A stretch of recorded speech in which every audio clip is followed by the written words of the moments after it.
here.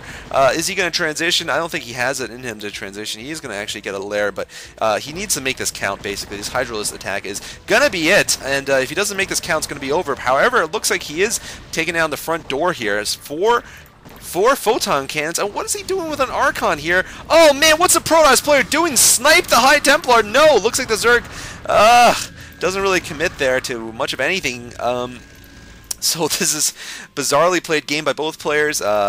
Maybe we're going to have speed upgrades soon, are we? Nope. Looks like the Protoss decided not to get speed lots. No, he does have speed lots. Never mind. Let me swallow my words here. I got to give Garsh0p a little more credit, perhaps. Although, against his credit, he's building Archons instead of saving High Templar for Storm. He does have Storm researching. I'm not sure why he's gotten Archons. They're not the answer here. He's got one Archon saving. And there's still, yeah, okay, I guess DTs is not a good idea anymore, but the question is, okay, so Garsh0p right now is held, and looks like Reinforce is going to try to, I guess, you know, make it more of a macro game or try to win a mid game here by getting drones. Garsh0p pushing forward a bit here and making a mistake there without any Storm to back it up. He really doesn't want to waste those Archons trying to get out against Hydras. Not worth it. Garsh0p's macro also can be improved a little bit, although he is getting some more gates. But his resource count could be a little bit lower. Still, though, I got to give the advantage to the Protoss right now. The Protoss has held his front door with minimal losses, all things considered. He just lost a Forge after it got +1, a Gateway, and that's it. He didn't lose any probes. He didn't lose any other buildings. Zerg's in big trouble here, especially given the sort of inadequacy of play we've seen so far. And wow, just why do you even get this third if you're not going to use it at all? Anyway, oh my God, there's a hatchery being built here. The Zerg wanting to do something very cheesy here, or very suspect, because it's not very good. He gets stormed twice. This High Templar has gotten 5 kills and done a lot of damage, and this hatchery is not gonna go up, I think. Yeah, it gets canceled. Wow. So the Zerg definitely zealous to get some kind of funny win in this game, but it doesn't look like it's gonna go very well. Garsh0p also beating him on the APM front quite considerably. Looks like Rice might be going for another victory here. Of course, I think I just casted a game where they also won recently in U.Chicago. You know, right now they're having some issues closing out these games, it seems, and we'll see if, well, I mean, they have some idea of what they're doing, but so far this team needs more practice on its builds. I think they're going for builds that are a little too fancy, or too just out of the ordinary, like this weird 3-hatch Hydralisk break with the fake lair. I'm not sure if it was a great idea. And certainly going for a weird offensive hatchery in the middle of the game, I don't know about that. Anyway, looks like Reinforce has gotten some lurkers, but I do expect the Protoss to have Observer soon. I did say a robotics facility, and yeah, he is going to have OBS very soon.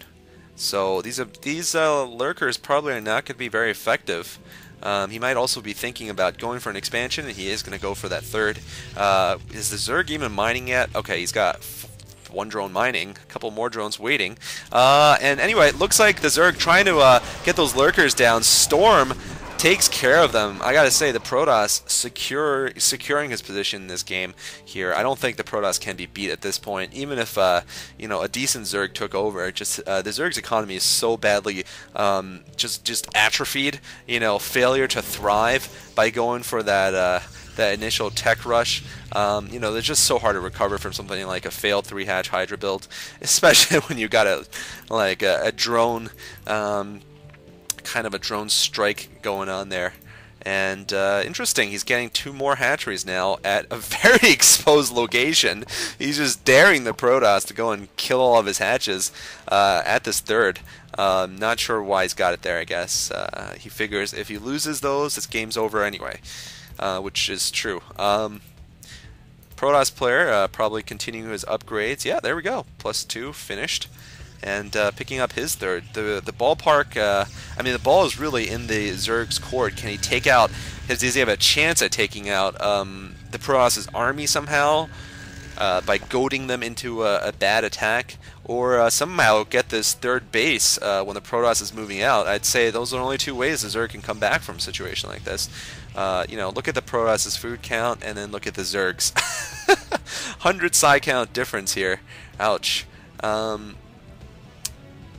Protoss right now just building up, and looks like he is going to have an overwhelming force coming up very soon here.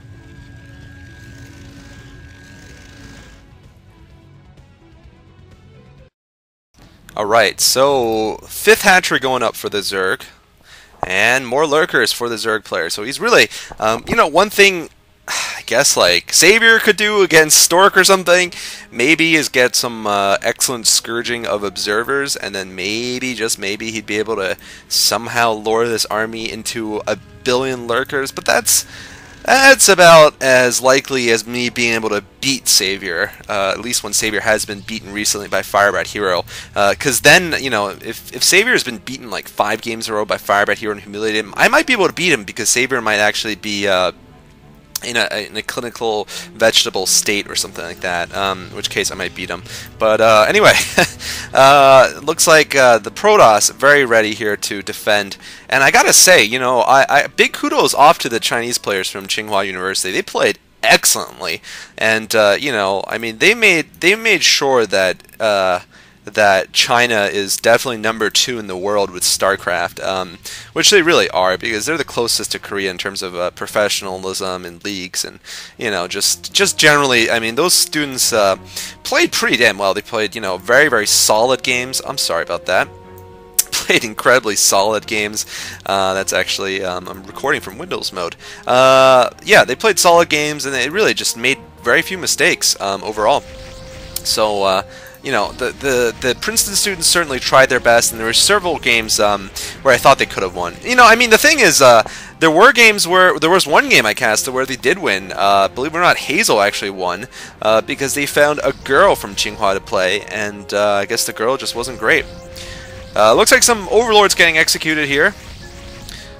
One fault I would put for Garsh0p is that, yeah, I mean, he's not being aggressive enough. He's kind of allowing the Zerg to catch up a little bit, but it does look like finally he's deciding, hey, I'm maxed, I'm maxed, baby, and it's time for me to go forward here. He's also getting his 2nd forge. He could have gotten like all 3 forges by now with the amount of resources he's getting.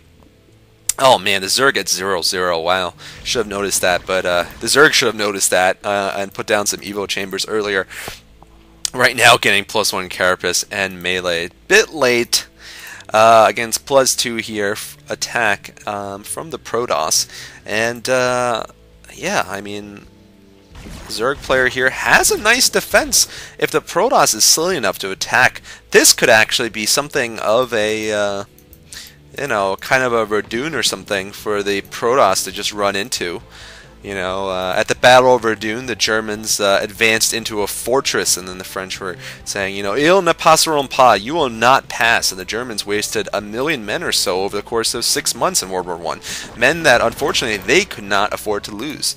The French couldn't afford to lose them either, but by the end of the war, they were basically mutinying, but they had more allies, you know, had the United States eventually. Anyway, looks like we got the large army of the Protoss player now shifting to the south, and probably going to take out this base here. You know, if there was, like I said, some Scourge and some Overlords, maybe, just maybe, he could stop this, but there's 4 observers, there's no Overlords. I don't care how many lurkers you have here.